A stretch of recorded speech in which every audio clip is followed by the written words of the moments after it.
Hello students, welcome back. So for students those who have been watching my video, what did we cover in the last video? हमने क्या देखा था?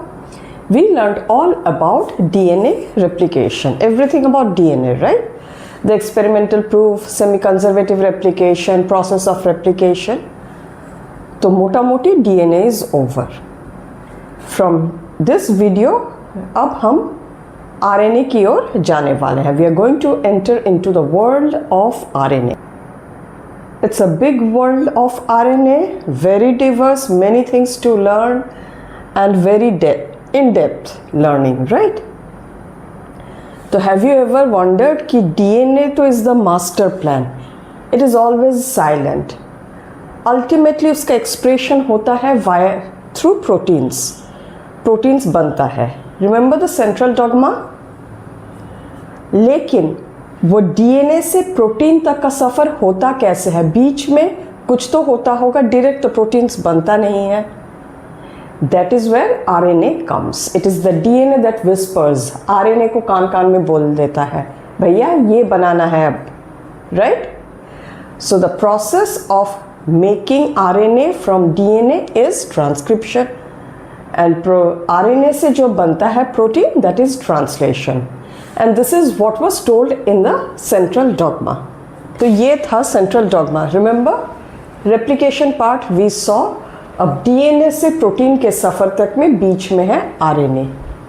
It whispers its message to RNA. RNA जाके it carries out all the manufacturing things, the proteins. तो हम आज से यहाँ से अपना जर्नी शुरू करेंगे. But before we enter into the world of RNA, it is ideal कि you know what are the different types of RNAs. और यहाँ से अगला जो भी concept होगा, whether it is synthesis of protein, genetic code, human genome project, it is also very ideal कि how many types of genes are there.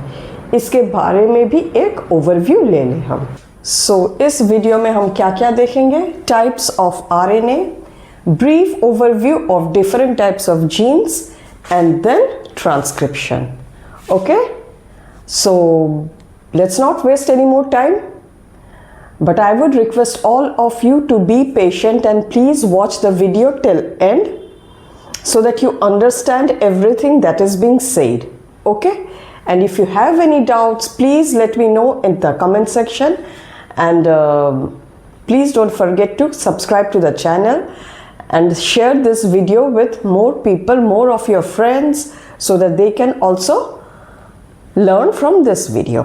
तो शुरू करें.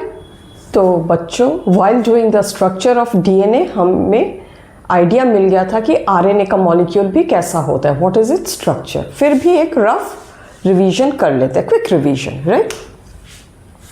तो RNA is always single stranded. ये तो बैकबोन ऑफ RNA है.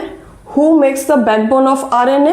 The sugar and phosphate molecules, right? So if this is the backbone of sugar and phosphate, और यहाँ से what are the things projecting? The nitrogenous bases. तो nitrogenous bases यहाँ पे क्या है, हो सकता है? Cytosine,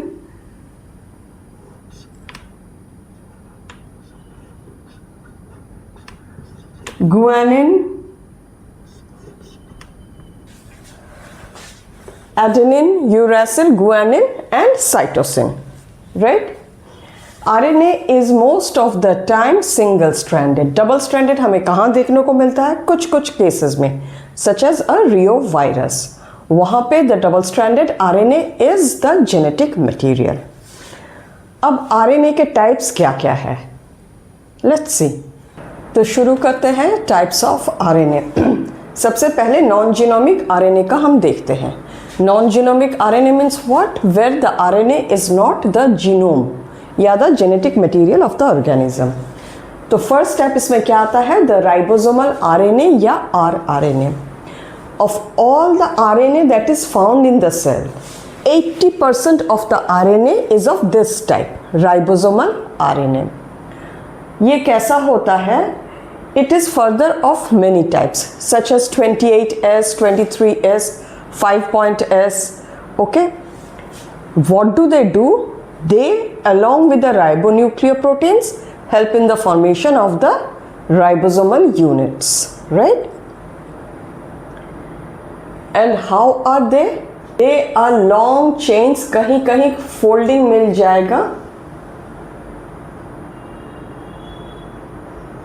but otherwise linear. Okay, what are these folding? What happens is that RNA is always single stranded, but sometimes they coil over, and that is when जहाँ पे coil होता है, they form some bonds within, and that gives a loop like appearance. Clear है? तो ये ribosomal RNA along with the coil protein, the ribonuclear protein, help in the formation of the different units, say of ribosome. यहाँ पे आपको ऐसा एक RNA मिलेगा,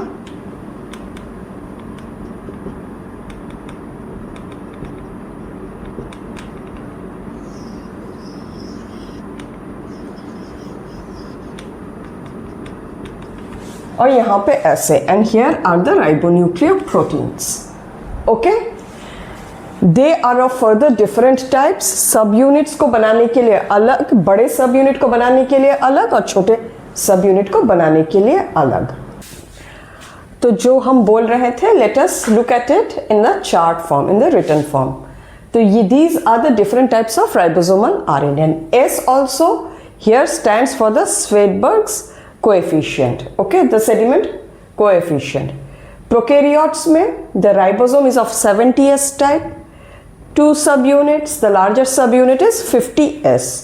उसको बनाने के लिए जो RNA चाहिए, that is 23S ribosomal RNA. फिर उसमें 32 proteins plus 5S RNA. So these are the ribosomes that goes into the making of 50S subunit of 70S RNA या prokaryotic and organellic RNA, right? उसी के small unit में आते हैं 30S. यहाँ पे it is 16S RNA plus 21 proteins. हो गया? These are the these are the RNA components of the prokaryotic and organellic ribosomes. फिर eukaryotes में the cytoplasmic one, 80S, larger subunit, 60S. It is made with 28S sRNA plus 50 proteins plus 5S rRNA, right? और 40S यानी smaller unit, 18S rRNA plus 33 proteins plus 5-point-S RNA. सारे के सारे यहाँ mention हो गए. Clear? So that's about ribosomal RNA. अब देखते हैं messenger RNA. Okay? mRNA, messenger RNA, नाम पे ही है मैसेंजर, मतलब ये DNA से वो सारे कोड्स ब्लूप्रिंट ले जाके ट्रांसलेट करता है, राइट, टू प्रोटीन्स. तो यहाँ पे एक स्ट्रक्चर देखते हैं. It is always single stranded. This is the 5th and, this is the 3rd and. यहाँ पे जो डायग्राम बना हुआ है, this is the diagram of the mRNA of A eukaryote. क्योंकि प्रोकैरियोट्स का कुछ नहीं, प्रोकैरियोट्स में ये कैप और टेल नहीं होता, यूकेरियोट्स में होता है. एट द 5th एंड यहाँ पे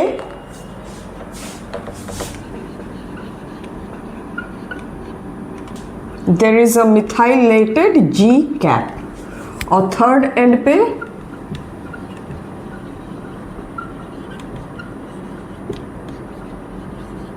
पॉलीएडेनाइलेट टेल. ओके, इनका काम होता है to protect the single strand from nucleases.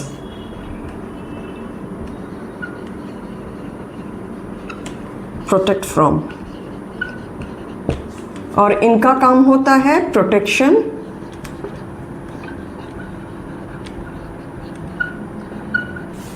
पॉलीएडेनाइलेट tail protects it from एक्सोन्यूक्लियसेस.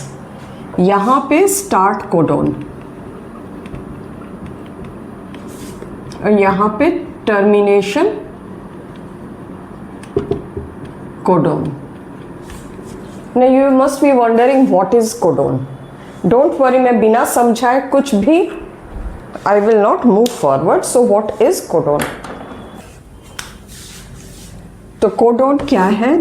It is a series of 333 nucleotide sequences. जैसे यू कर ले, GCC and UGCSN.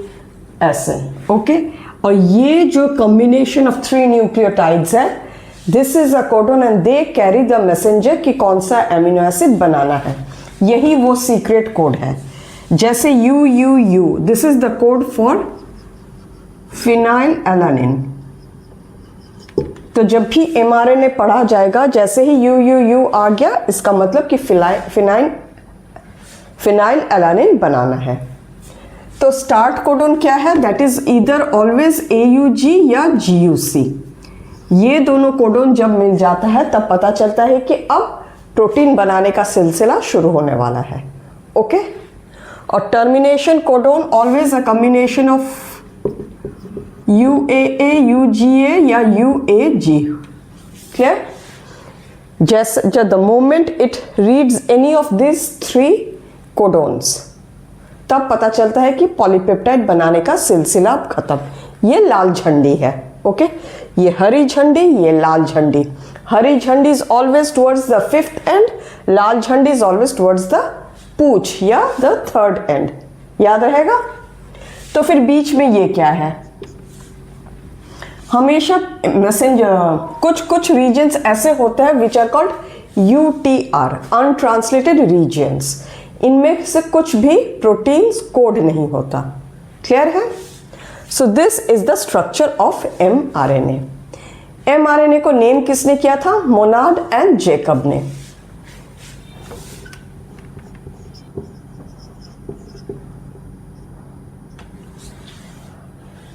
And this makes for 2 to 5% of the total RNA that is there in our cells. Okay? अब आते हैं tRNA. Yes, they are made in the nucleus. और इससे पहले ribosome, जो राइबोसोमल RNA के बारे में जो कहा था, they are made where they are made specifically in the nucleolus of nucleus. Okay? ये सब न्यूक्लियस में बनते हैं. And do you remember the structure of nucleus? These are the pores. यहां पे बनने के बाद ये यहां से निकल के साइटोप्लाज्म में आ जाते हैं. And that is where they carry the protein synthesis in association with ribosomes. ये खब संदेश लाते हैं, मैसेज लाते हैं कि ऊपर से हेड ऑफिस से ये कमांड आया है.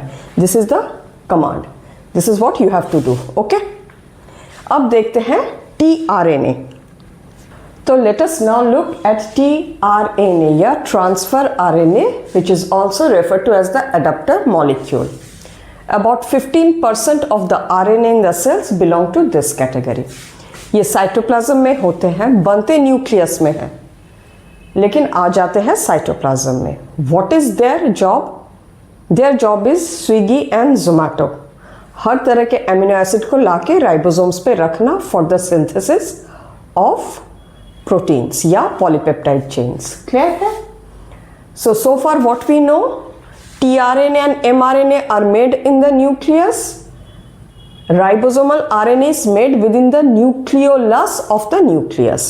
और न्यूक्लियस में कोई नहीं रहता, बनने के बाद सारे के सारे साइटोप्लाज्म में आ जाते हैं. राइट? तो let us look at the structure. RNA is always single stranded, but क्या होता है? It loops over itself. It folds over itself और दूसरा जो strand है बेस, वो हाइड्रोजन बॉन्ड फॉर्म करके यूं एक मॉलिक्यूलर स्ट्रक्चर बना लेता है. Now tRNA के स्ट्रक्चर को एक्सप्लेन करने के लिए 2 different models were put forward from time to time. एक था इन्वर्टेड L मॉडल, दूसरा clover leaf model. Inverted L वाले साइंटिस्ट को लगा था कि ये जो है this is actually like an inverted L, और क्लोवर वाले साइंटिस्ट को लगा था कि इसका शेप कुछ क्लोवर लीफ जैसा है. Okay, this makes more sense. ये 3 पत्तियां, तो लेट अस सी कि ये 3 पत्तियां कैसे हैं. This is the 5th and. Clear? It starts, it goes, hydrogen bond बना बना के ये डबल स्ट्रैंडेड होते जा रहा है. कुछ कुछ जगह में the nitrogenous bases that are present are unusual. जैसे here there is an unusual nitrogenous base present which is called dihydrouridine. ये अनयूजुअल होता है, that is why here no hydrogen bond is form. तो इट फॉर्म्स अ लूप, और इसी वाले के लिए इस लूप का नाम है DHU लूप. क्लियर? तो ये DHU लूप करता क्या है? It has the recognition site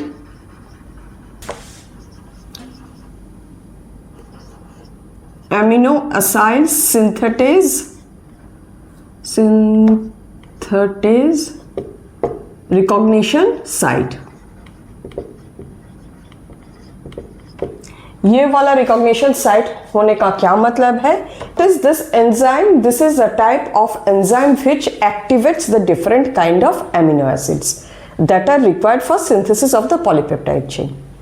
अब एक्टिवेशन की जरूरत क्यों पड़ती है? तो बच्चों हमेशा एक बात याद रखना कि हमारे साइटोप्लाज्म में जो भी केमिकल मॉलिक्यूल्स हैं, whether it is a compound, organic हो, इनऑर्गेनिक हो, कोई सॉल्ट हो, कोई आयन हो, कोई एंजाइम, प्रोटीन, जो भी होता है वो हमेशा इनएक्टिव स्टेट में रहता है. बिफोर द प्रोसेस बिगिंस, उनका काम शुरू होने से पहले उन्हें एक्टिवेट किया जाता है. ओके वो हाँ कभी भी एक्टिवेटेड फॉर्म में इसीलिए नहीं रहते. Just imagine a cop with a gun and very trigger happy. बस उसके पास गन है तो वो बच्चों जैसा हमेशा अगर ट्रिगर दबाते रहे तो it will be catastrophic, right? वो गन को संभाल के रखता है, जब जरूरत पड़ती है that is when it is used. Same with the all the chemical molecules that are present in the cytoplasm. Be it anything, be it an enzyme, कुछ भी हो, आयन हो, कोई ग्रैन्यूल हो, खाने वाला ग्रैन्यूल हो, स्टोर्ड ग्रैन्यूल हो, जो भी हो, always in an inactive state. जब भी बुलावा आया वो नींद से उठे, एक्टिवेट हो गए, then they do their job. That is where this enzyme comes into play. ये 20 different type of amino acid, ये एंजाइम ही 20 डिफरेंट टाइप्स के होते हैं, और एक एक टाइप ऑफ एंजाइम एक एक different type of amino acids को एक्टिवेट करते हैं. Clear with this loop? फिर यहां आते हैं. This is a very interesting loop. इसको कहते हैं एंटीकोडोन लूप. से फॉर एग्जाम्पल यहां पे UCA है, इसको एंटीकोडोन बोला जाता है बिकॉज जो कोडोन होगा AGU, उसका कंप्लीमेंट्री वाला कोडोन यहां रहता है. So this has this site, anticodon site, which goes and identifies the codon and attaches the amino acid. Okay, helps in attaching the amino acid. ये identify करते हैं. It reads the codon. How does it read? Because it has the complementary nucleotide का sequence, which is called anticodon. फिर ऊपर आते हैं. This is the variable arm. The function of this is not known. फिर यहां आते हैं. यहां पे there is a pseudouracil, unusual nucleotide या unusual nuclear base, nitrogenous base, sorry, which is called pseudouracil, and that is why this loop's name is also TC loop. What does it do? It helps in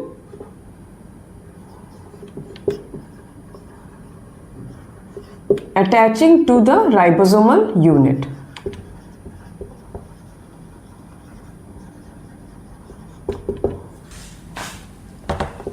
Via the ribosomal binding site. Okay? फिर this is the third end. यहां पे there is always a special sequence CCA. Okay और हर amino acid जिसे activate किया जाता है by this loop, वो आके यहां पे अटैच होता है. So how does a T RNA act? जब भी बुलावा आता है, this and the amino acid synthetase it comes attaches here, यहाँ पे ये एंटी कोडोन है, इट रीड्स द कोडोन। तो इसे पता चल गया कि कौन सा वाला अमीनो एसिड एक्टिवेट करके लाना है। यहाँ पे एंजाइम, ये जो रिकॉग्निशन साइट है वहाँ पे enzyme comes attaches activates the amino acid in the cytoplasm and helps in attaching it to the third 3-end tail, और ये it helps in attaching the entire tRNA to the ribosomal unit। फिर यहाँ से वहाँ उस amino acid को transfer कर दिया जाता है towards the making of the polypeptide chain। Is this clear? So see, actually in your syllabus ये बहुत बाद में जाके दिया हुआ है, but I am explaining all these things to you so that when you are reading the transcription as well as translation, पहले से मालूम हो कि क्या क्या टाइप्स है। बाद में चल के पढ़ने से I don't believe कि पहले आप प्रोसेस ऑफ ट्रांसक्रिप्शन जान ले, फिर आप then you get to know कि okay RNA के भी इतने टाइप्स होते हैं। okay, so with this we are done with the 3 different types of non-genomic RNA। इसके अलावा भी कुछ और RNAs है, such as the catalytic RNA जिनका काम है रिएक्शंस कैटालाइसिस करना, जीनोमिक RNA जो वायरसेस में होते हैं, RNAi वो आप बायोटेक्नोलॉजी में पढ़ेंगे, या in some one of the next chapters you are going to read it.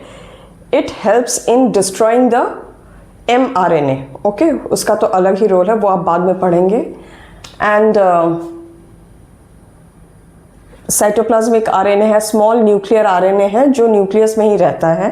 Okay, but those are not very significant for you. These are the primary 3 types of RNA which you are going to, which you need to know now and it will be required in the chapter। हो गया types of RNA। now let us see this 3 tables in the now let us look at these 3 RNAs in a tabular form। तो ribosomal RNA, messenger RNA and tRNA। Ribosomal RNA constituent of the ribosomes, messenger RNA they carry the codes for protein synthesis। ये अगर carry नहीं करेंगे तो ये कोई काम का नहीं होगा, right. tRNA it brings in the amino acids। 80% of the RNA is ribosomal RNA, 2 to 5% is messenger RNA, tRNA is 15%। Made in nucleolus, this one in nucleus, this also in nucleus, but बनने के बाद they all are found in the cytoplasm। ये in organelle, ये भी in organelle। which 2 organelle? तो ये कहाँ कहाँ मिलता है? Cytoplasm as well as mitochondria and plastids में, राइट। और ये जो है ये हमेशा साइटोप्लाज्म में ही रहता है, जब ज़रूरत पड़ती है ये लेके जाता है। इसका डिलीवरी एड्रेस अगर साइटोप्लाज्म है तो साइटोप्लाज्म ही होगा, ऑर्गेनेली है तो उस ऑर्गेनेली में ले जाएगा। क्लियर है? दिस इज द पक्का स्विगी जोमेटो मोस्ट स्टेबल, क्योंकि एक बार ये बन चुका राइबोसोम के यूनिट्स में, ये गोज एंड गेट्स इंटीग्रेटेड, फिर इसका कुछ नहीं होता, it does not get destructured या disassembled. This is very unstable. हर बार प्रोटीन सिंथेसिस से पहले इसे फिर से बनाना पड़ता है। मैसेंजर RNA कोड होके न्यूक्लियस से निकला, प्रोटीन्स बन गए, काम खत्म, ये फिर से disassembled. Okay, tRNA this is somewhat stable. एक tRNA काफ़ी साइकिल्स चलता है। This is not directly involve in protein synthesis. ये राइबोसोम बना दिया, इसका काम खत्म। ओके, ये तो डायरेक्टली इन्वॉल्व, ये भी डायरेक्टली इन्वॉल्व। सो बच्चों please let me know with this कि क्या ये types of RNA, this overview, is this clear? अगर यहाँ पे सब कुछ क्लियर हुआ हो, आगे बढ़ने से पहले I would request you all to please give a like, okay, and share this channel with in your friends. अब हम देखते हैं different type of genes. Different type of genes में इसीलिए थोड़ा सा एक ओवरव्यू दूंगी, बिकॉज सिस्ट्रॉन समझने में फिर आगे चल के when you try to understand lac operon and all, अगर different type of genes के बारे में थोड़ा सा आइडिया हो, it will make it easier for you to understand. This heading is not a part of your chapter, ये chapter पे कहीं पे दिया हुआ नहीं है as such, but I would like to teach it to you, structure it in that way so that you understand the concept, फिर हम आगे बढ़ेंगे। Okay? तो let's not waste time, let's get into that one. Okay, so बच्चों, from what you know till now, genes बोले तो सबसे पहले दिमाग में क्या आता है? Very simple and straight answer, unit of inheritance. Right, बोल दिए, कहानी खत्म. पर एक्चुअली होता क्या है, let us take a DNA का लंबा सा मॉलिक्यूल.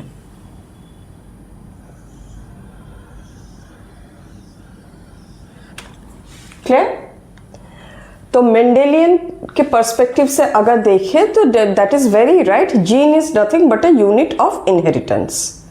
बट मॉलिक्यूलर लेवल में जब हम आके देखते हैं, जब हम फील्ड में उतर के देखते हैं कि यूनिट ऑफ इनहेरिटेंस काम कैसे करता है, व्हाट डू वी सी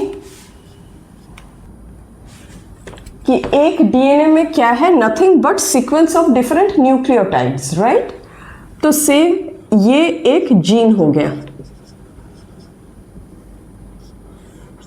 ये दूसरा जीन, ये तीसरा gene, this is the fourth gene and this is again the fifth gene. So do you see gene के structures मैंने अलग अलग sizes के किए हैं. Are all the genes of the same length? No. और क्या मैंने continuously gene to gene किया है? No. There are also places जो मैंने छोड़ दिया है. तो एक्चुअली होता क्या है, अब तक व्हाट वी न्यू कि डीएनए मॉलिक्यूल है, इसमें खाली जीन्स ही है, यूनिट ऑफ इनहेरिटेंस है, यूं एक एक चला जाता है to the next generation along with the whole chromosome. But वैसा नहीं होता. व्हाट हैपेंस इज दैट ये पूरा ऊपर से लेके नीचे तक, this basis of nucleotides, it forms genes, it forms many places which does not code for anything also. ऐसा भी डीएनए सेगमेंट होता है. Please keep that in mind.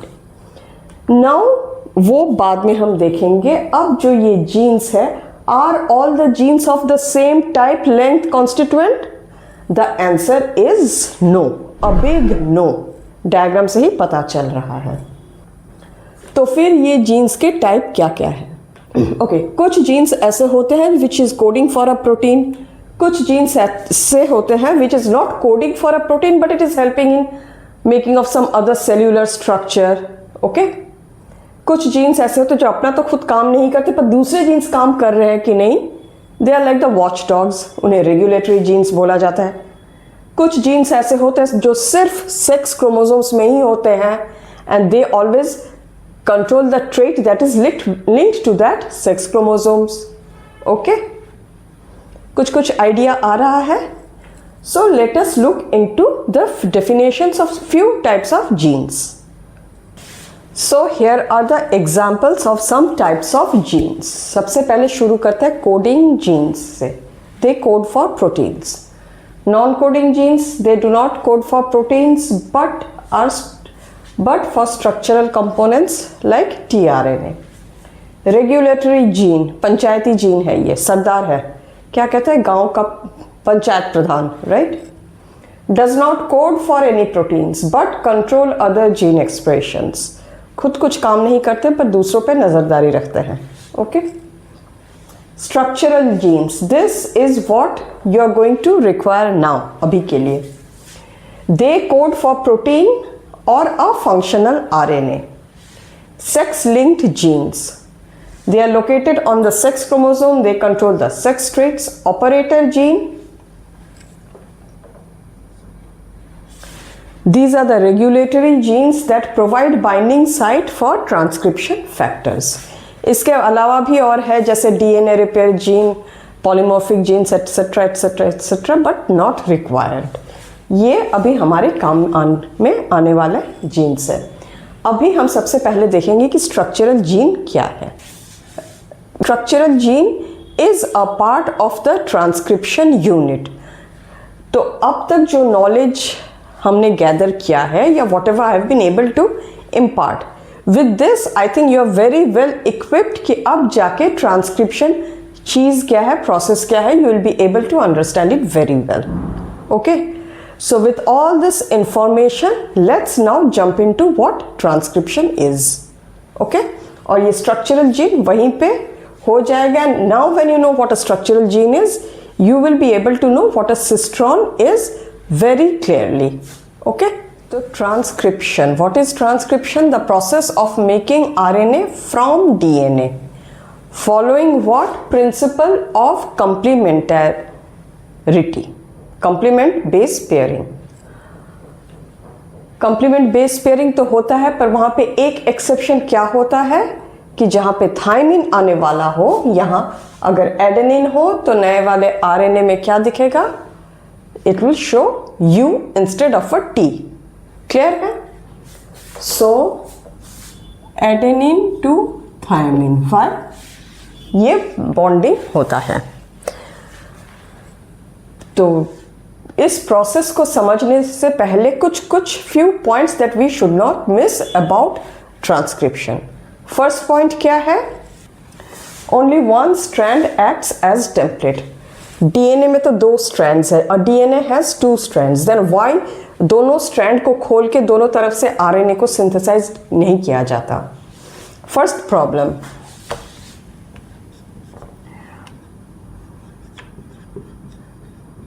Both strands of DNA are complementary. ये एक strand, ये एक strand. एक में अगर द कोड इज GC, दूसरे में कोड होगा CCG. राइट? तो जब RNA बनेंगे, the codes for both the RNA will be different. इससे जो बनेगा code RNA, it will have the code CCG, और इससे जो बनेगा it will have GGC. Now GGC is a code for glycine. Clear? और CCG is a code for proline. तो what will be the complication? 2 RNA एक DNA से बन गए, 2 अलग अलग अमीनो एसिड का कोड कैरी करके जा रहे हैं. But that is not what the intention of the DNA was. DNA के एक डीएनए, एक जीन, एक प्रोटीन, एक मैसेज. हमेशा ये याद रखना. ओके? ऐसा नहीं है कि डीएनए 2 स्ट्रैंड 2 मैसेज दे दिया और जाके कुछ भी बना लो. This process is very regulated. ये जो सेगमेंट है, ये जो मैसेज भेजेगा वही मैसेज जाके ट्रांसलेट होगा. गड़बड़ी नहीं होना है. Okay? There cannot be multiple मालिक here. There has to be only one command, one DNA segment, one command, one message, one transcription, one RNA, one protein. Please remember. तो इससे गड़बड़ी हो जाएगी. That is the complication number 1. दूसरा है both the RNA strand का form हो तो फिर से वो भी तो आपस में हाइड्रोजन बॉन्ड बना के डबल स्ट्रैंडेड RNA हो जाएंगे. Right? So that is why, to avoid these 2 complications, only one strand acts as template, or only a part of DNA is transcribed. What does that mean? हमने replication में क्या देखा था? पूरा का पूरा DNA धीरे धीरे खोल के replicate किया जा रहा है from tip to toe या head to toe. यहां पे नहीं है, यहां पे only a part is transcribed. And because of this rule, what a transcription unit is, it becomes very necessary कि उसका लिमिट सेट कर दिया जाए. क्लियर है? तो यहीं से for this there it gives rise to the define what a transcription unit is. यानी डीएनए पूरा ट्रांसक्राइब नहीं होता. A part of the DNA is transcribed and that part is called transcription unit. और यहीं से शुरू होती है हमारी एक्चुअल ट्रांसक्रिप्शन की जर्नी. अब तक जो सीख रहे थे that was all concept building. तो बच्चों, anyone who has watched this video with lots of patience till this point, am I being able to decipher everything very clearly for you? अगर आपको लगता है कि things are being made clear और मैं हर चीज को समझा रही हूं, भले ही वीडियो थोड़ा लंबा हो जाए, does not matter. You guys are going to be doctors, right? Patience is the key. एक लाइक बनता है इसी बात पे. Okay? So now transcription unit का हम शुरू करते हैं. So finally the transcription unit, जिसकी तैयारी अब तक हम कर रहे थे. So let us take, this is the DNA segment. Okay, transcription unit consists of 3 parts: promoter, structural gene, अभी मैंने बोला था ना type of gene, and then terminator. तो अब इस ड्राइंग पे या इस डायग्राम पे आते हैं. This is one strand, this is another strand. This is the strand with polarity 3 to 5. Okay, और इस वाले स्ट्रैंड को टेम्पलेट स्ट्रैंड कहा जाता है. Template means what? जिसको देख के हम कुछ काम करते हैं या जिसकी नकल उतारते हैं. Right, let's not shy away. अब नकल उतारते हैं तो उतारते हैं, उसी तरह से अगर काम बनता है तो वही सही. तो ये एक टेम्पलेट स्ट्रैंड है, and this provides the template for the synthesis of the new RNA molecule. Clear? Polarity क्या? 3 to 5. अपोजिट वाले स्ट्रैंड का तो फिर polarity is automatically going to be 5 to 3. तो ये 5 to 3. इसको कोडिंग स्ट्रैंड बोलते हैं. इसका नाम ही कोडिंग स्ट्रैंड है, but it does not code for any RNA molecule. Clear है? एंड वन थिंग, इसको सेंस स्ट्रैंड भी बोलते हैं और इसको एंटीसेंस भी बोलते हैं. तो इसको कोडिंग स्ट्रैंड बोलते हैं. What happens is that template को देख के जब RNA मॉलिक्यूल बनाया जाता है, when the new RNA molecule is synthesized, the bases that are there in the RNA molecule is similar to this. Exception क्या होता है? यहाँ पे जहाँ थायमीन होगा वहाँ पे वो यूरासिल होगा. Clear? Common sense, you all know it, right? क्या RNA में तो अब थायमीन होगा ही नहीं. जहाँ पे DNA पे थायमीन होने इस वाले में होगा वहाँ पे यूरासिल दिखेगा. नाउ ये ट्रांसक्रिप्शन यूनिट में प्रोमोटर एंड टर्मिनेटर का हम देखते हैं. So before we see, always remember, ये जो नेमिंग सीक्वेंस होता है, it is always made in with reference to the coding strand. Okay, तो कोडिंग वाले स्ट्रैंड के 5th एंड पे हम आ जाए. ये एक सीक्वेंस ऑफ DNA है. ये तो पूरा, इसके आगे भी एक DNA मॉलिक्यूल है. The DNA molecule is continuing, right? Just imagine. और उधर भी ऐसा. तो ये जो सीक्वेंस ऑफ DNA है,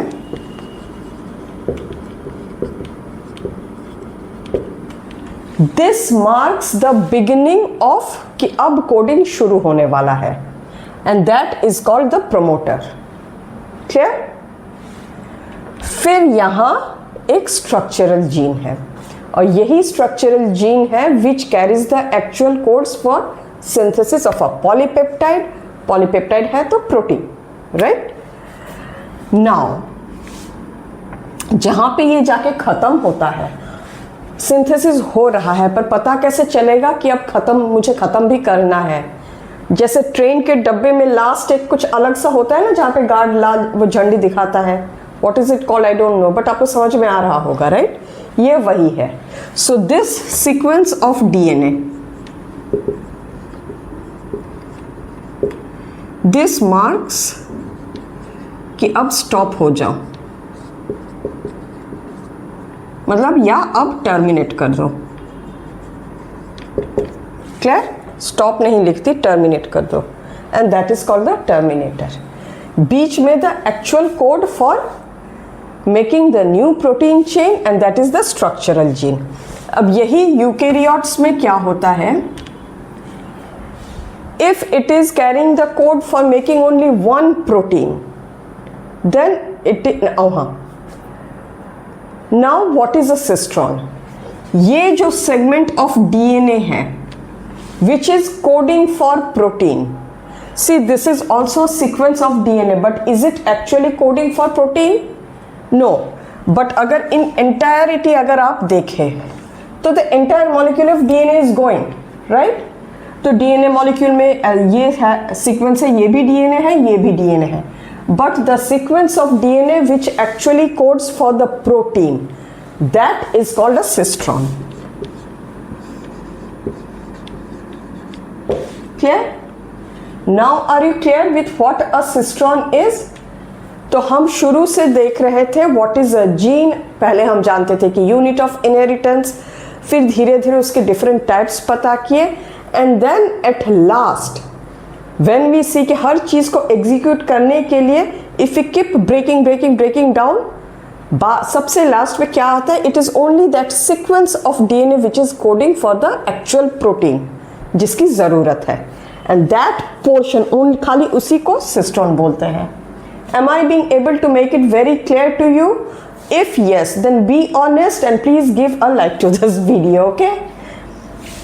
Now what happens in eukaryotes में एक structural gene carries the code for one type of protein and it is called in eukaryotes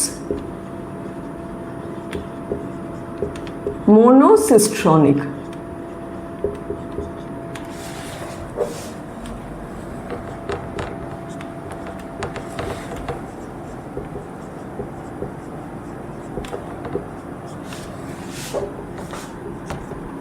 But in prokaryotes what? It carries, ये DNA सीक्वेंस जो है इसमें multiple proteins का code एक ही साथ carry करते हैं. That is where it is called polycistronic. Okay, तो प्रोकैरियोट्स में है कि बार बार क्या अलग अलग कोड करना, प्रमोटर अलाउ, एक प्रोटीन के लिए कोड्स रखो, टर्मिनेट करो, फिर से दूसरे प्रोटीन के लिए कोड रखो, एक ही बार में काम खत्म कर देते हैं. तो प्रोकैरियोट्स ट्रांसक्रिप्शन यूनिट में जो स्ट्रक्चरल जीन होता है that is of polycistronic type, it carries codes for many proteins. Eukaryote it is very segregated, नहीं हम एक, we will do only one job at a time. So it carries the code for only one type of a protein, that is why it is monocistronic. Is it clear? Please let me know in the comment section, okay? So with this we are done with transcription unit. क्या है, prokaryotes में क्या होता है, monokaryotes में क्या होता है, cistronic, polycistronic, सब कुछ हो गया. अब हम transcription शुरू करेंगे. Before that, अगर हम प्रोटीन और इसका अदला बदली कर दे, अगर हम इस पूरे स्ट्रैंड को ही उल्टा कर दें तो क्या हो जाएगा, then this side will become the promoter and this side will become the terminator. ये लाइन आपके बुक में है, but that will not be possible unless you flip this also, पूरे चीज को उल्टा कर दे, right? Again because coding strand के 5th एंड में प्रोमोटर जीन है, कोडिंग स्ट्रैंड के 3rd एंड में टर्मिनेटर है, राइट? सॉरी, प्रोमोटर है, नॉट प्रोमोटर जीन, और यहाँ पे टर्मिनेटर है. So now let us begin the actual process of transcription. Finally पहले हम प्रोकैरियोट्स का देखेंगे because it is simpler there, then we will come to eukaryotes. Okay बाबू, तो let us look into the machinery of transcription real quick. Enzyme, एक ही enzyme यहाँ चाहिए होता है. This is a one man army but with 2 assistants, always remember. तो what, सबसे पहले what is that enzyme? DNA dependent RNA polymerase. Why is it said DNA dependent? Because उसको DNA के template strand पे ही coding के लिए depend करना पड़ता है. Okay? DNA template strand जिसे देख के बनाना है. 4 types of nucleoside triphosphates. What are they? ATP, GTP, CTP, UTP. Now here I would like to give मेरा थोड़ा सा ज्ञान. बहुत आपके बुक में न्यूक्लियोसाइड ट्राइफॉस्फेट लिखा हुआ है, बहुत बुक्स पे न्यूक्लियोटाइड ट्राइफॉस्फेट्स होता है. इन जनरल पूछे तो both are correct, okay? But अगर MCQ दे दूं मैं and if I give you a choice, nucleoside triphosphate select करना है या न्यूक्लियोटाइड, अगर दोनों में से कोई एक को सिलेक्ट करना हो, my suggestion will be always to go for nucleoside triphosphate. Why so? What is nucleoside? The sugar plus nitrogenous base. हो गया. जैसे ही उस पर एक फॉस्फेट लग जाता है वो न्यूक्लियोटाइड बन जाता है. तो अगर हम न्यूक्लियोटाइड बोले, we are already talking of a molecule with 1 phosphate. अगर न्यूक्लियोटाइड ट्राइफॉस्फेट बोले तो according to me by that logic उस पर 3 यानी टोटल 4 फॉस्फेट्स होने चाहिए, right? But when we say nucleoside, हाँ, बिकॉज उससे पहले कि न्यूक्लियोटाइड्स क्या है, it is also nucleoside monophosphate. Remember मेरे पहले वाले वीडियो में डीएनए के स्ट्रक्चर में I had specifically mentioned this कि what is a nucleotide chemically, adenosine monophosphate या डीऑक्सी एडेनोसिन मोनोफॉस्फेट। क्लियर है? इसीलिए when you say nucleoside triphosphate, बाकी साइड के अगर 2 फॉस्फेट लग जाता है तो triphosphate sounds more logical. Okay, just मेरा पर्सनल ज्ञान है। नाउ मैंगनीज या magnesium divalent ions as cofactors, both very important factors, sigma factor which is the initiation factor, rho factor which is the terminator factor. अभी now just now I told ना कि this is a one man army but with 2 assistant, so these are the 2 assistants. तो अब हम process को देखते हैं। तो बच्चों दिख रहा है 3 diagrams of super coiled DNA. तो सबसे पहले यहाँ से शुरू करते हैं। सो लेट्स नेम कि ये वो स्ट्रक्चरल जीन है, this part is the structural gene. अब ये पार्ट अगर स्ट्रक्चरल जीन हो तो ये क्या है? The promoter. So this is the promoter. तो सबसे पहले क्या, the enzyme RNA polymerase comes and attaches here. तो इमेजिन करो कि आरएनए पॉलीमरेज खुद नहीं आ पाता या आ तो जाता है but it needs an assistant. जैसे समझ लो कि ये उसका ऑफिस है, ओके, उसको आना है, उसको काम यहाँ करना है, काम करके यहाँ से उसको निकल जाना है। तो प्रमोटर में दिस इज द प्रमोटर। अब RNA polymerase comes and attaches itself here but with the assistance sigma factor.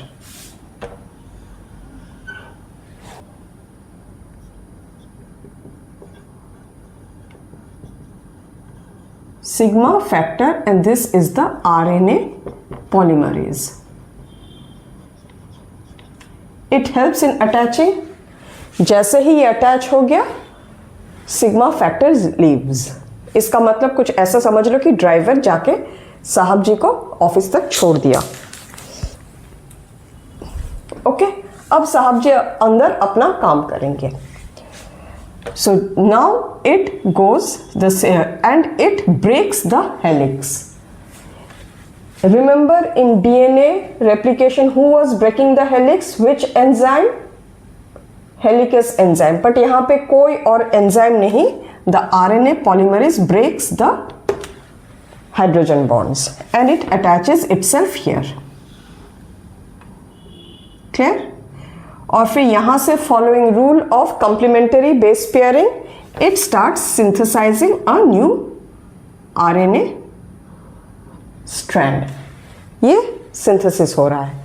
तो इनिशिएशन भी यही कर रहा है, एलोंगेशन भी यही कर रहा है। Not only this much is the structural gene, तो length of RNA is not going to be very long, वो भी इतना ही होगा। It starts from here, continue करते करते यहाँ चला गया। Now who is waiting here?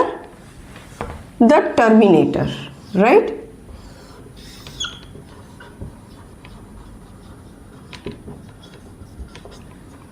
Terminator पे पहुंच गया तो it has to stop, but again then जैसे ही वो टर्मिनेटर पे पहुंच जाता है साहब जी ऑफिस से बाहर आ गए काम करके, ऑलमोस्ट ड्राइवर को खड़े रहना है। So who is that driver या who is that assistant this time? The rho factor. So this is the RNA polymerase enzyme and this is the Rho factor. Clear? It helps in terminating. और जैसे ही यहाँ चला गया, ये जो RNA form हुआ था, it falls off outside the DNA strand. Clear है? Is everything clear? So RNA polymerase once again, even though it is the single man army, फिर भी उसको 2 ड्राइवर्स या 2 असिस्टेंट चाहिए होता है। एक जो उसे प्रमोटर या ऑफिस के गेट तक छोड़ दे before the work gets done, which is the sigma factor. उसने ऑफिस में अपना काम किया, उसका काम क्या था? हाइड्रोजन बॉन्ड्स को ब्रेक करना और इसको पढ़ के नए आरएनए सिंथेसिस को, नए आरएनए स्ट्रैंड को सिंथेसाइज करना, राइट? जैसे ही वो काम खत्म हो जाता है, बाहर दूसरा ड्राइवर चला आता है साहब जी को लेने। हु इज दैट दूसरा driver? Rho factor. It comes and attaches, reads the terminator, कहते साहब जी अब तो हो चुका, अब घर चले। क्लियर? और ये जो आरएनए बना था it comes out of the DNA strand. Now ये हम किसकी बात कर रहे थे? प्रोकैरियोट्स की।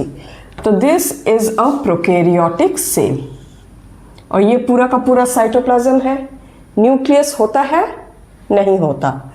तो पूरे साइटोप्लाज्म में ये न्यूक्लियोइड है। इसके एक पोर्शन में ट्रांसक्रिप्शन यूनिट है और नया mRNA बन रहा है। तो एक तरफ से ये RNA बन रहा है, एक्सटेंड हो रहा है। जैसे ये एक्सटेंड होता है साथ ही साथ ये प्रोटीन सिंथेसिस भी शुरू कर देता है। क्लियर है? क्योंकि यहाँ न्यूक्लियस से निकलने वाला कोई सीन ही नहीं है। That is why in prokaryotes the protein synthesis and the synthesis of RNA is said to be coupled because ये साथ साथ चलते रहते हैं, बहुत टाइम वेस्ट नहीं करते। ये mRNA अपना सर DNA स्ट्रैंड से थोड़ा सा क्या ना निकाला, साथ साथ राइबोसोम्स आके they start reading and making the proteins. Clear? Everything clear about prokaryotes? हाँ, इस वाले प्रोसेस में दो कोफैक्टर्स MN एंड MG आके हेल्प करते हैं in the process of elongation. Yes, and elongation I did not say, but one thing, who is the कच्चा माल और who forms the substrate? The ribonucleoside triphosphates. They come, वही formula है, split हो जाते हैं। Both the phosphate groups are split, monophosphate आके जुड़ जाता है and the new strand is formed and they help as the cofactors. Is everything clear with RNA transcription of prokaryotes? अगर सब कुछ क्लियर है तो let us go to eukaryotes now, क्योंकि वहां पे complications है। ओके, तो now before looking into the process of transcription in eukaryotes, ये complicated क्यों है और ये prokaryotes से अलग क्यों है, उनका हम रीजन देखते हैं। पहले सबसे पहले तो आरएनए पॉलीमरेज एंजाइम से शुरू करते हैं। Let's begin with this enzyme. It is of 3 types, RNA polymerase 1, 2 and 3। But prokaryotes में क्या था? There was only 1 type of an RNA polymerase, right? और वो RNA polymerase was responsible for the synthesis of all the types of RNA. यहाँ पे division है। RNA polymerase is synthesising what? The ribosomal RNA. Which ribosomal RNA? 28S, 18S and 5' S. Okay. RNA polymerase 3. It is transcribing the transfer RNA, small nuclear RNA and 5S of ribosomal RNA. Now do you understand बच्चों कि मैंने T molecule या tRNA, mRNA पहले क्यों समझा दिया था? So that you know, you understand all these things better. ये पूरा प्रोसेस समझने के बाद अगर वो समझे तो आई फील कि थोड़ा डिफिकल्ट होता है journey, but anyways thing is that at the end of the day you should be able to understand everything very crystal clear, right? अब आते हैं आरएनए पॉलीमरेज 2 पे। RNA polymerase 2 transcribes very important what?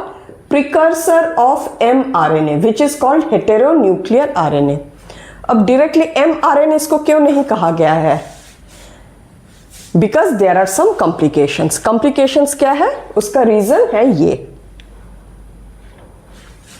सो अगर कभी MCQ में आता है RNA polymerase 2 transcribes mRNA और अगर दिया हुआ प्रिकर्सर ऑफ mRNA, ये ऑप्शंस को बिल्कुल सही से देखना because it always transcribes precursor of RNA, not the mRNA directly.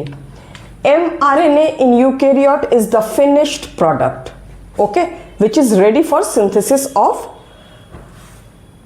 proteins. अब structural gene eukaryote में क्या होता है? Imagine this to be the structural gene. तो यहां पे it is, यहां से यहां it is carrying the code for one type of a protein only. अब one type of protein के लिए codes carry तो कर रहा है, but it is carrying some wanted codes which should be a part of the mRNA, जिससे कि protein synthesise होगा। बीच बीच में कुछ इंटरवेनिंग, कुछ इंटरफेयरिंग, कुछ ना घुसड़ने वाला कोड्स भी है जिसे कि इंट्रॉन्स कहा जाता है. They should not be a part of the final mRNA, because ये अगर रहेगा तो ये किसी भी पॉलीपेप्टाइड, किसी भी अमाइनो एसिड के लिए कोड नहीं करेगा. ये बस बीच बीच में यूं आके बैठा हुआ है. ओके, तो इट विल वो पूरा ट्रांसलेशन के प्रोसेस को डमाडोल कर देगा अगर HNRNA से उसे हटा के पूरी प्योर mRNA नहीं किया गया. ओके, फिर से वांटेड कोड्स है, फिर से अनवांटेड कोड्स है. That is why what happens is, eukaryotes में क्या होता है, this is the nucleus, these are the DNA. अब DNA के एक मॉलिक्यूल से ये RNA हो रहा है, right. So the RNA that is being made, it is containing both wanted and unwanted codes. ये अनवांटेड कोड्स को क्या बोला जाता है, introns. So let me make it बड़ा सा यहां पे.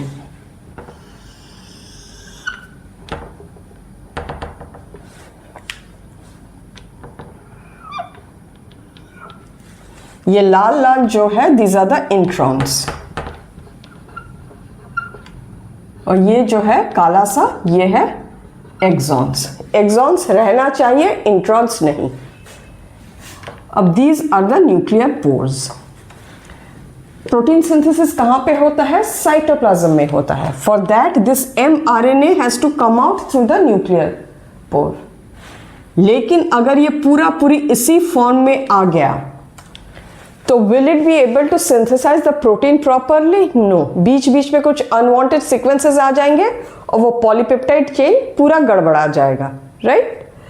तो इसीलिए there has to be a process before it's release, जहां से इन लाल रीजन्स को हटा के पूरे काले रीजन्स को अटैच कर दिया जाता है, so that it is nothing but pure mRNA with only the codes required for the synthesis of the proteins. कुछ अनवांटेड इसमें नहीं होगा. Then it will come out of the nuclear pore into the cytoplasm. ये एक complication है, और ये जो process of removal of this introns है, उस प्रोसेस को स्प्लाइसिंग बोलते हैं. क्लियर है. And the next is, because eukaryote में न्यूक्लियस और साइटोप्लाज्म अलग अलग है, it occurs in the nucleus, then it comes out, और जब तक ये बाहर आएगा नहीं, प्रोटीन सिंथेसिस शुरू होगा नहीं. इसीलिए अनलाइक प्रोकैरियोट, जहां पे एक तरफ से ये mRNA हो रहा है, DNA से निकल रहा है और प्रोटीन सिंथेसिस शुरू हो जा रहा है, तो इस तरफ ट्रांसक्रिप्शन चल रहा है और इस तरफ प्रोटीन सिंथेसिस चल रहा है. That is why it is coupled there, but it is not possible here. Okay, so this is the background of what makes the transcription different in eukaryotes. अब वो डिफरेंसेस और थोड़ा डिटेल्स में देख लेते हैं. ओके बच्चों, समझ में आ रहा है कि मैं I am trying my level best कि एक एक चीज को खोल के एक एक तार खोल के आपके सामने रखूं. If things are really clear to you, then please give me a like, and please don't forget to subscribe to this channel and share this channel with as many friends as you can. Okay? तो बच्चों, यहाँ पे फिर से एक बच्चे जैसा ही एक डायग्राम है of a helical structure of DNA, जिसमें से कि एक RNA बन के निकल रहा है. मेरे डायग्राम्स कभी अच्छे नहीं होते हैं, try my level best, but खैर आई होप मेरा समझाने का तरीका अच्छा हो, आपको समझ में आ जाए. That is what matters, right. Okay, so this is the structural gene. यहाँ प्रोमोटर है, यहाँ टर्मिनेटर है. वी ऑल नो ये क्या है, ये this is the RNA polymerase. अब which RNA polymerase are we talking of? We are talking of RNA polymerase 3, right. अब क्योंकि इसमें वांटेड अनवांटेड दोनों तरह के सीक्वेंसेस होते हैं यहाँ पे, so these are the exons, these are the introns. ये यहां से बन के निकल रहा है and there is interfering introns in between. अब इन इंट्रॉन्स को हटाया जाएगा. ये पूरा का पूरा प्रोसेस न्यूक्लियस के अंदर हो रहा है. So just imagine this whiteboard to be the nucleus. Now splicing is taking place. Splicing के लिए who comes to the rescue? SNRNPs, SNPs बोलते हैं इसको. And this is made up of protein and the small nuclear RNA. Remember हम previous, if you go back into the video, मैंने types of RNA में small nuclear RNA भी लिखा हुआ है. So what are these RNA? वो हमेशा मैंने ये भी कहा था कि they are always present inside the nucleus. That is why they are present inside the nucleus in eukaryotes. तो इससे एक MCQ ये भी बन जाता है कि स्मॉल न्यूक्लियर RNA कहाँ पाया जाता है. प्रोकैरियोट्स में तो जब न्यूक्लियस है नहीं तो काम है नहीं, तो जाहिर सी बात है ये यूकेरियोट्स में ही होगा. And that too because their role is to splice, right. ये आके इन इंट्रॉन्स को हटाते हैं. क्लियर. एंड ये RNA सेगमेंट का फिफ्थ एंड थर्ड एंड है. अब ये इन्हें न्यूक्लियर पोर से निकालना है, बट उससे पहले फाइनल मैच्योरेशन, फाइनल एक और मॉडिफिकेशन चाहिए. In the cytoplasm there are this enzymes called nucleases. अब वो उनको अगर ये फिफ्थ एंड खाली मिल जाए वो यहाँ से काटना शुरू कर देंगे, खाना शुरू कर देंगे इसको. That is why fifth end पे एक टोपी बिठाना है, एक हेलमेट, एक protective helmet. What is that protective helmet? That process is called capping, and that cap is made up of what? Methyl guanosine triphosphate, in short MGPPP कहा जाता है. अब इसको हेलमेट लग गया, nucleases cannot come and destroy. अब 3 and पे जाता है, इसकी पूंछ की तरफ जाते हैं. That also requires protection from which enzyme? Exonucleases. इसीलिए there is a process called tailing. Tailing में क्या होता है? 200 to 300 adenate residues are attached.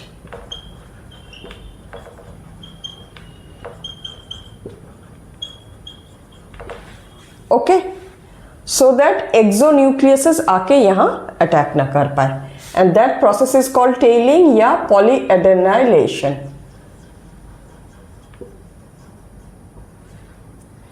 जैसे ही ये हो गया, now this is the pure mRNA which is ready for synthesis of proteins. Now it is carrying nothing but only the codes for the synthesis of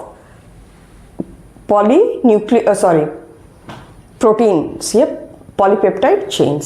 अब ये nucleus के पोर से बाहर आ सकते हैं. So this was all about the transcription of nuclear RNA being modified into mRNA and then being pushed out of the nucleus of the cell.